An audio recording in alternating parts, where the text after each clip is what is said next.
Na aula de hoje de biogeografia, nós vamos fazer um outro apanhado sobre a classificação dos seres vivos.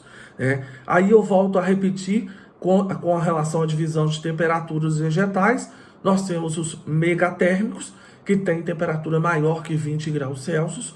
O mesotérmico são os vegetais que têm temperatura entre 15 a 19 graus Celsius. E os microtérmicos, que têm temperatura menor que 15 graus Celsius.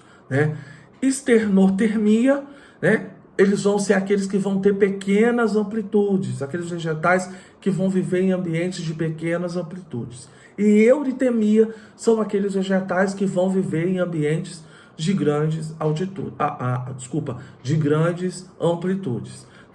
Então, com relação à fauna, à temperatura, nós temos os endotermos da mesma espécie, são maiores em regiões frias do que nas regiões quentes.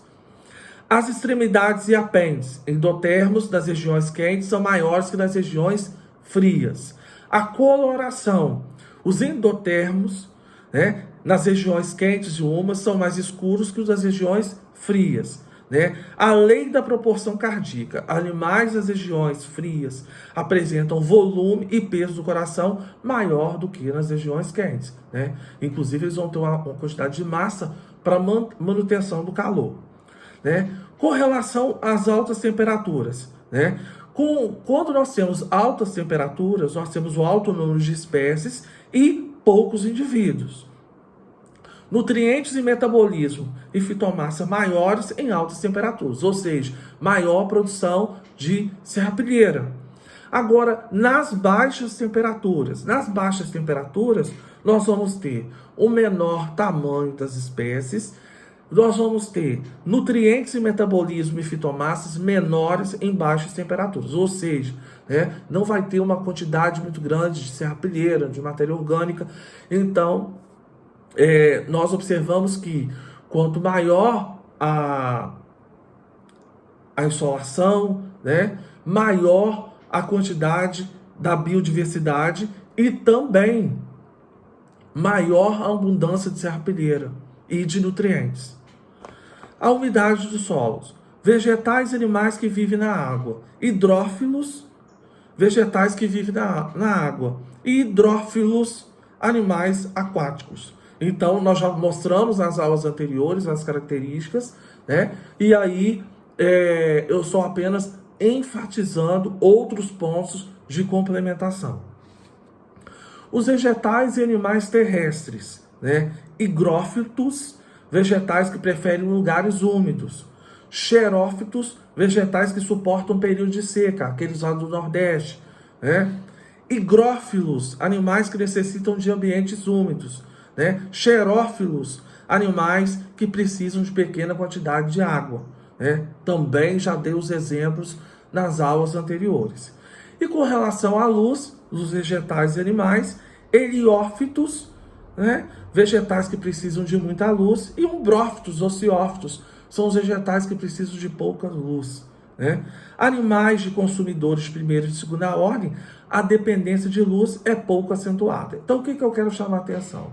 Mais uma vez, enfatizar, quando a gente faz a classificação de vegetais e animais na biogeografia, nós pegamos essa classificação em cima de características como temperatura, umidade e luz solar. Essas vão ser as características que vão contribuir em que sentido? No sentido de entendimento de como as espécies se distribuíram na superfície da Terra. Por que determinada espécie elas se encontram naquele ambiente? Então, isso tudo está relacionado com os fatores abióticos e bióticos. Então, é de suma importância a gente entender. Os nomes são técnicos, os nomes são científicos, mas a gente precisa entender que existem características que contribuem para o entendimento dessa distribuição. Então, essas características são fatores abióticos, que são a temperatura, a umidade, temperatura máxima e mínima, e aí a gente trabalha com amplitude, quando eu tenho uma pequena e uma maior, a gente trabalha com amplitude, a questão da umidade, baixa umidade ou grande umidade, certo? O que é a umidade? A disponibilidade de recursos hídricos no ar, né? Também a questão da luz solar, né? Que vai interferir, né, nos ambientes. Uma espécie viver num ambiente mais escuro, outra espécie viver num ambiente mais claro, certo? E aí eu vou estar disponibilizando para vocês o material e também o fórum para vocês responderem, tá? Então, esse quadro é apenas uma complementação do quadro anterior para a gente poder fechar na aula presencial esse conteúdo, a classificação dos vegetais geral, né, dos vegetais e animais para a biogeografia, ok? Um abraço e só responder o fórum.